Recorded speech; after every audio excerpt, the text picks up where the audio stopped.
Nous sommes effectivement dans le Festival des masques à Porto Novo et cette édition est l'édition test parce que le gouvernement de notre pays, voulant bien faire les choses, a lancé ce festival, cette édition qui nous permet de voir ce qu'on pourrait faire encore pour que la manifestation soit davantage mieux vécue, mieux reçue et mieux réussie.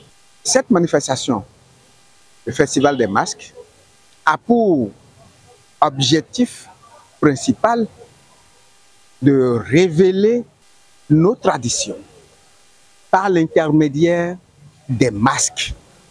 Et vous savez que en matière de masques, nous en avons qui sont profanes, nous en avons qui sont sacrés. Et c'est parce que nous utilisons un mot français en parlant de masque que nous parlons de masques sacrés. Sinon, les vaudous ne sont pas des masques. Vaudou, c'est un esprit. Ce n'est pas un masque. Mais comme nous cherchons une terminologie pour mieux définir les choses, vous avez vu que lors des Vodou Days, les vaudous qui ont été présentés lors de cette édition-là sont d'un autre format, d'une autre catégorie.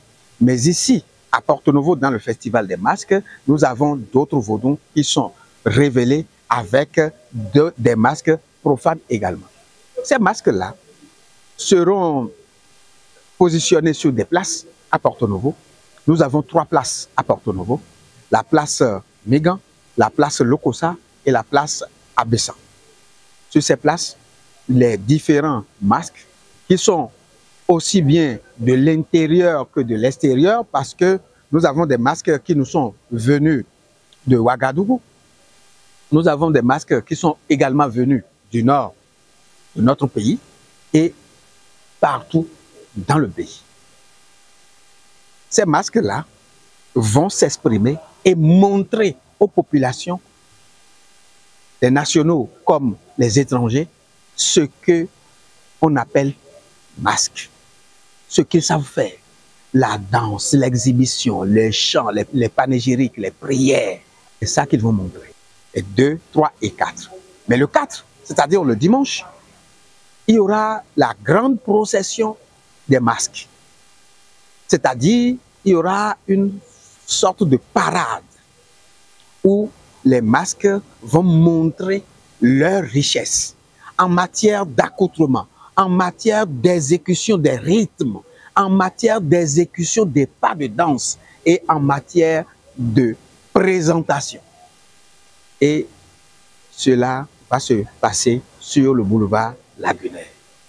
Mais à l'intérieur de ce festival, il y a une activité scientifique qui est le colloque international pluridisciplinaire. Et ce colloque porte sur le vaudou. Ma présentation de ce matin a porté sur la question que les gens se posent. Le vaudou est-il une philosophie, une spiritualité ou une religion? Alors, de nos recherches, nous avons tiré la conclusion que le vaudou est à la fois les 3. Une philosophie, une spiritualité et une religion. Une philosophie parce que la question fondamentale dans nos sociétés africaines, spécifiquement béninoises et dans la communauté vaudou, la question fondamentale n'est pas pourquoi le monde existe, pourquoi il y a le ciel et la terre. Non, la question fondamentale, c'est que le monde existe. Nous constatons qu'il existe. Mais quelle est la relation entre les éléments de ce monde? C'est pour ça que pour chercher la connaissance, on commence par chercher le nouilli, ce qu'on appelle le nouilli, et que les professeurs Basile Kossou et Guérin ont mis en exergue. Le nouilli, c'est le non-être de la chose. Qu'est-ce que cette chose-là représente? Quel est son nom? Quel est son principe? Et quelles sont les relations que cette chose a avec les autres éléments de son environnement?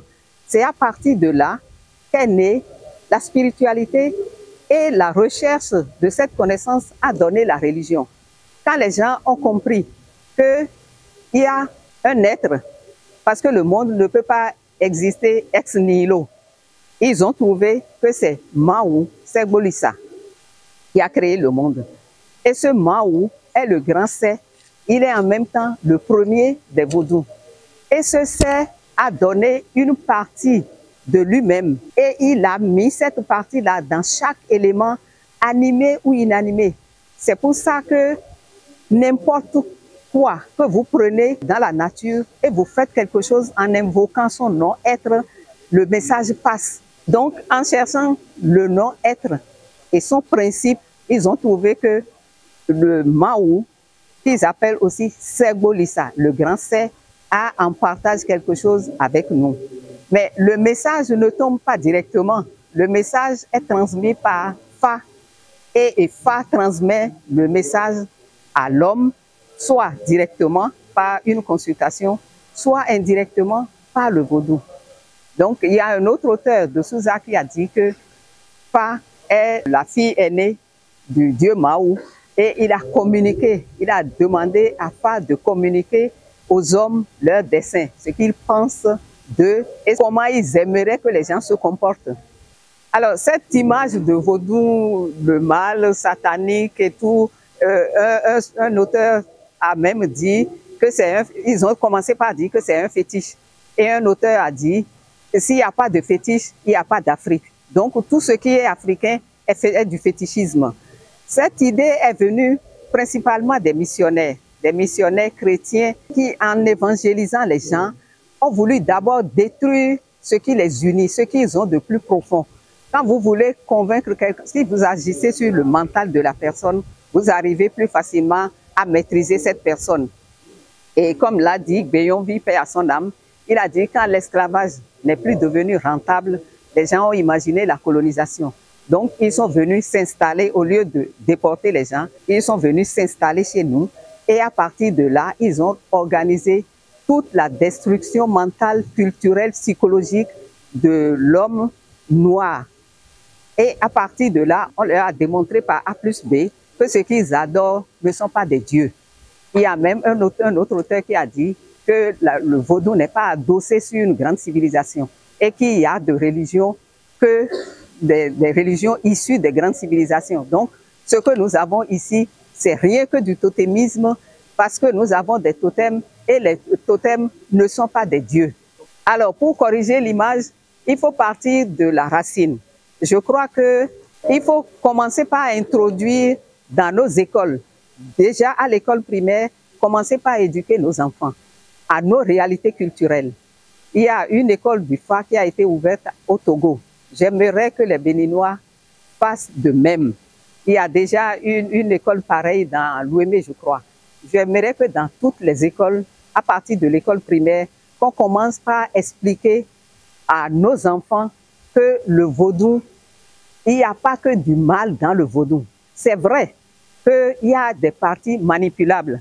Quand vous maîtrisez quelque chose, vous pouvez diriger la chose. Et parfois, les gens dirigent et le vaudou et le beau. Dans le beau même, il n'y a pas que du mal. Il y a des beaux qui font du bien. C'est pour ça que nous sommes arrivés aussi à la conclusion que le trio du bonheur, c'est peut-être Fa, vaudou et beau. Point d'interrogation. Si nous arrivons à faire le lien entre les trois, que nous dépoussiérons nos réalités culturelles, enlever ce qui est mauvais et mettre en valeur ce qui est bon, ça nous aidera non seulement à nous libérer et aussi à nous développer. Parce qu'une fois que vous êtes libre mentalement, vous pouvez penser à autre chose. On nous a embrigadés dans la religion. On nous a dit, si on vous gifle sur la joue droite, il faut tendre la gauche. Quelqu'un qui te frappe et tu lui dis, frappe-moi, ça ne passe pas. Je pense que le colloque vient à point nommé pour préciser un certain nombre de choses, pour identifier un certain nombre d'éléments qui se rapportent à la culture, aux arts d'une façon générale.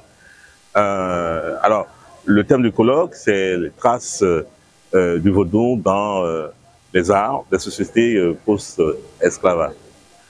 Je trouve que c'est très bien articulé parce que ça nous permet de voir un peu quelles ont été les influences du vaudou dans les sociétés où justement les Noirs africains avaient été déportés et se sont adaptés à la vie qu'on leur a proposée là-bas et par rapport auxquelles ils éprouvent énormément de difficultés.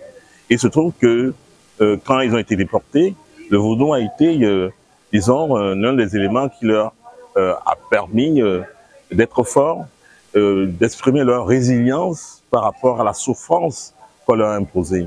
Et donc je trouve que l'art, qui est un élément, disons, d'identification du patrimoine, l'art qui est un élément de rassemblement des peuples, qui est un élément de sociabilisation des communautés, cet art-là, il se trouve qu'il y a eu une forte influence du vaudou qui a permis à ces différentes communautés de se retrouver et de continuer à vivre, parce que on leur a ôté tout principe d'humanisme, on les a chosifiés, et donc ils se sont accrochés aux éléments du vaudou qui se retrouvent à l'intérieur des arts et des expressions culturelles. Et je pense que chacun des communicants a essayé de montrer dans tel domaine des arts, dans tel secteur des arts, comment justement cette différentes communautés de la diaspora ont réussi justement à aller de l'avant